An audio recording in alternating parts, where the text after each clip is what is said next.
Next जो output device है वो है प्रिंटर। प्रिंटर दोस्तों वास्तव में दो प्रकार के होते हैं, एक कहलाता है इंपैक्ट प्रिंटर, दूसरा कहलाता है नॉन इंपैक्ट प्रिंटर। प्रिंटर से जो हमको आउटपुट मिलता है उसे हम हार्ड कॉपी के नाम से जानते हैं, और कंप्यूटर में जो टेक्स्ट आपको दिख रहा है उसे सॉफ्ट कॉपी के नाम से जानते हैं। प्रिंटर के रेजोल्यूशन को नापने के लिए एक इकाई का यूज होता है, एक यूनिट का यूज होता है, जिसे डीपीआई डॉट पर इंच के रूप में जाना जाता है। इंपैक्ट प्रिंटर, इंपैक्ट प्रिंटर की कैटेगरी के अंदर कैरेक्टर प्रिंटर और लाइन प्रिंटर आते हैं। कैरेक्टर प्रिंटर के अंदर आता है डॉट मैट्रिक्स, जो आपके घरों में नल के बिल, लाइट के बिल आते हैं, जो ऐसे प्रिंटर जो dot dot dot dot printing करते हैं, वो सारे प्रिंटर डॉट मैट्रिक्स प्रिंटर कहलाते हैं। ये काम करते वक्त काफी आवाज करते हैं। डेसीविल प्रिंटर भी इस तरह का होता है, इसमें व्हील लगा होता है और वो प्रिंट करता है। ये काम करते हुए काफी आवाज करते हैं। सेकंड प्रिंटर जो होते हैं लाइन प्रिंटर, इनमें चेन प्रिंटर और ड्रम प्रिंटर को शामिल किया गया है। प्रिंटर की जो स्पीड होती है दोस्तों, उसे मेजर करने के लिए एक यूनिट है जिसको पीपीएम, पेज पर मिनट कहा जाता है। नॉन इंपैक्ट प्रिंटर जो होते हैं उनके अंदर इंकजेट, लेजर और थर्मल प्रिंटर आता है।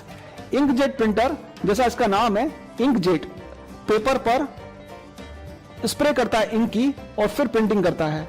इस तरह से लेजर प्रिंटर सबसे बेस्ट प्रिंटर होता है और काफी पॉपुलर प्रिंटर है लेजर प्रिंटर। नेक्स्ट जो प्रिंटर होता है थर्मल प्रिंटर। ये थर्मल प्रिंटर स्पेशल पेपर पर प्रिंट करता है, और आपने देखा होगा जो एटीएम मशीन है उससे जो आपको रिसिप्ट मिलती है वो थर्मल प्रिंटर से ही रिसिप्ट प्रिंट होती है। थर्मल प्रिंटर प्रिंट करने के लिए हीट एलिमेंट का यूज करता है।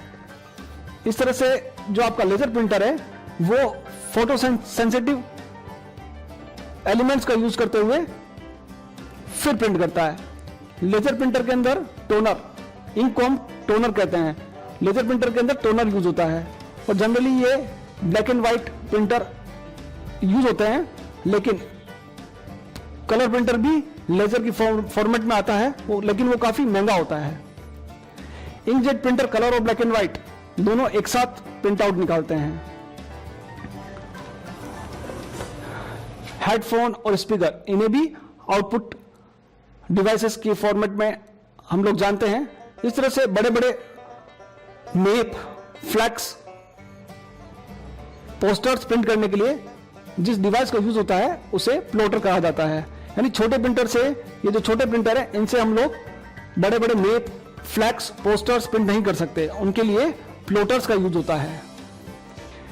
इस तरह से कुछ डिवाइसेस ऐसी हैं जो इनपुट और आउटपुट दोनों का काम करती है, जिन्हें मल्टी फंक्शनल डिवाइसेस कहा जाता है। जैसे फैक्स मशीन, ऐसी एक मशीन जिसमें स्कैनर, प्रिंटर, फैक्स मशीन और आपका कॉपियर मशीन, वो सारी चीजें एक साथ होती है, एक ही मशीन में होती है, इसलिए ऐसी मशीन्स को मल्टी फंक्शनल डिवाइसेस भी कहा जाता है। ऐसा ही एक और नेक्स्ट है मोडेम। दोस्तों मोडेम कंप्यूटर में इंटरनेट चलाने के लिए यूज में लिया जाता है। मोडेम एक ऐसा डिवाइस है जो डिजिटल सिग्नल्स को एनालॉग में और एनालॉग सिग्नल्स को डिजिटल सिग्नल्स में कन्वर्ट करता है। मैं आगे इंटरनेट पर एक वीडियो बनाने वाला हूं, वहां मैं आपको पूरा वर्किंग ऑफ इंटरनेट के बारे में समझाऊंगा कि ये डिवाइस मोडेम किस तरह से काम करता है और क्या इसकी नीड है। अभी आपको केवल मोडेम मॉड्यूलेटर डीमॉड्यूलेटर से कहा जाता है। मोडेम इंटरनेट चलाने के लिए यूज में लिया जाता है, और ये क्या करता है, ये एनालॉग सिग्नल्स को डिजिटल में और डिजिटल सिग्नल्स को एनालॉग में कन्वर्ट करता है। वास्तव में हमारे टेलीफोन लाइन में से जो वेव्स हमको मिलती हैं वो एनालॉग वेव्स होती हैं, और ये एनालॉग वेव्स हमारा कंप्यूटर सिस्टम नहीं समझ पाता। हमारा कंप्यूटर सिस्टम डिजिटल वेव्स को या डिजिटल तरंगों को ही समझ पाता है। तो कोई ऐसा डिवाइस की हमको जरूरत पड़ती है जो डिवाइस टेलीफोन लाइन के एनालॉग सिग्नल्स को डिजिटल में कन्वर्ट कर कंप्यूटर को सप्लाई करे, और कंप्यूटर के डिजिटल सिग्नल्स को फिर से एनालॉग में कन्वर्ट कर टेलीफोन लाइन को सप्लाई करे।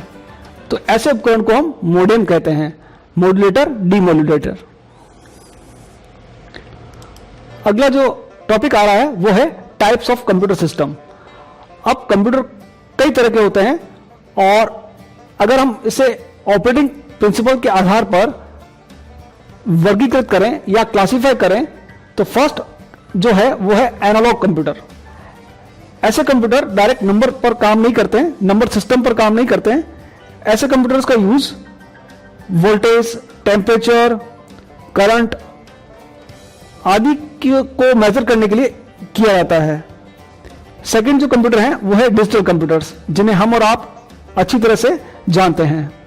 थर्ड जो कैटेगरी है वो है हाइब्रिड कंप्यूटर्स, ऐसे कंप्यूटर जिनके अंदर एनालॉग और डिजिटल दोनों का मिक्सअप होता है।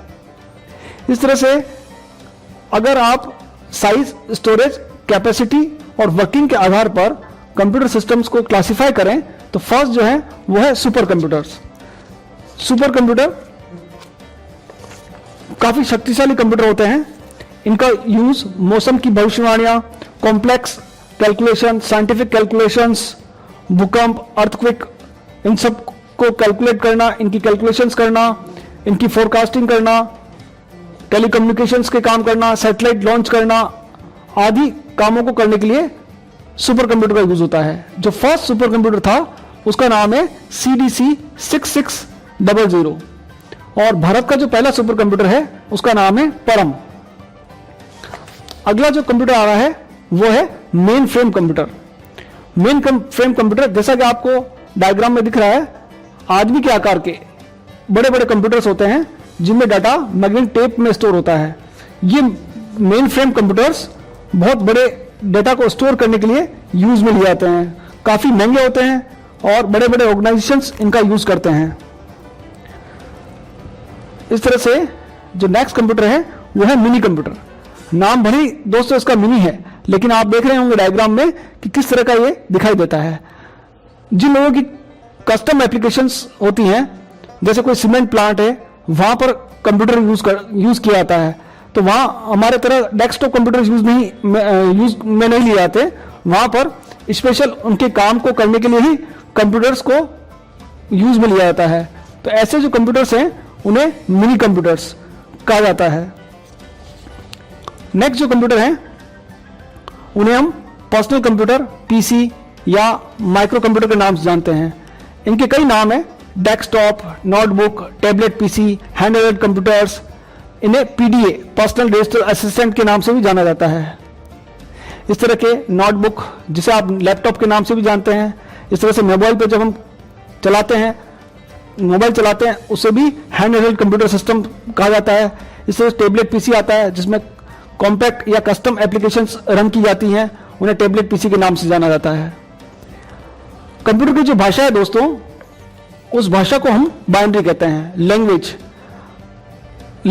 जैसे हमारी और आपकी एक भाषा है, उसी तरह से कंप्यूटर की भी एक भाषा है। टू कम्युनिकेट विद कंप्यूटर्स, अगर आपको कंप्यूटर से बातचीत करनी है तो कंप्यूटर की भाषा आनी चाहिए। तो कंप्यूटर की जो भाषा है वो है बाइनरी। बाइनरी भाषा में ही कंप्यूटर काम करता है। इस बाइनरी भाषा में दो ही अक्षर होते हैं, दो ही अल्फाबेट्स होते हैं। जैसे हमारी भाषा के अंदर OIE है, ABCD है, उसमें 26 लेटर्स होते हैं। उस तरह से इस बाइनरी के अंदर केवल दो ही, 0 और 1 ही होता है। यूनिट्स इन कंप्यूटर में जो साइज है, जो कैपेसिटी है, उसको मेजर करने के लिए इकाई का यूज होता है, यूनिट का यूज होता है, जिसे हम बाइट के नाम से जानते हैं। 1 बाइट दोस्तों 8 बिट से मिलकर 1 बाइट बनती है। उस तरह से 1 बाइट के अंदर 1 कैरेक्टर जो होता है उसे हम 1 बाइट कहते हैं। 1024 बाइट्स मिलकर 1 किलोबाइट बनती है। जैसे 1 किलो में 1000 ग्राम होते हैं, उस तरह से 1024 बाइट्स मिलकर 1 किलोबाइट बनाती हैं। उस तरह से 1024 किलोबाइट मिलकर 1 मेगाबाइट बनाती हैं। 1024 मेगाबाइट मिलकर 1 GB गीगाबाइट बनाती हैं। 1024 गीगाबाइट मिलकर 1 TB टेराबाइट बनाती हैं। हार्डवेयर, यानी अगर आपसे कोई पूछे कि हार्डवेयर किसे कहते हैं, तो कंप्यूटर के अंदर जितने भी पार्ट्स जिन्हें हम टच कर सकते हैं, all visible and touchable parts of a computer system is known as hardware. जिन्हें आप टच कर सकते हैं वे सारे पार्ट्स कंप्यूटर सिस्टम के हार्डवेयर कहलाते हैं। जैसे आपका monitor, printer, scanner, keyboard, mouse, सारी चीजें हार्डवेयर की कैटेगरी में आती हैं। सॉफ्टवेयर, ऐसे सारे प्रोग्राम जो कंप्यूटर के अंदर चलते हैं उन्हें हम सॉफ्टवेयर कहते हैं। सॉफ्टवेयर जो होते हैं वो सेट ऑफ इंस्ट्रक्शंस, निर्देशों के समूह होता है। सेट ऑफ इंस्ट्रक्शंस या set of programs are known as software.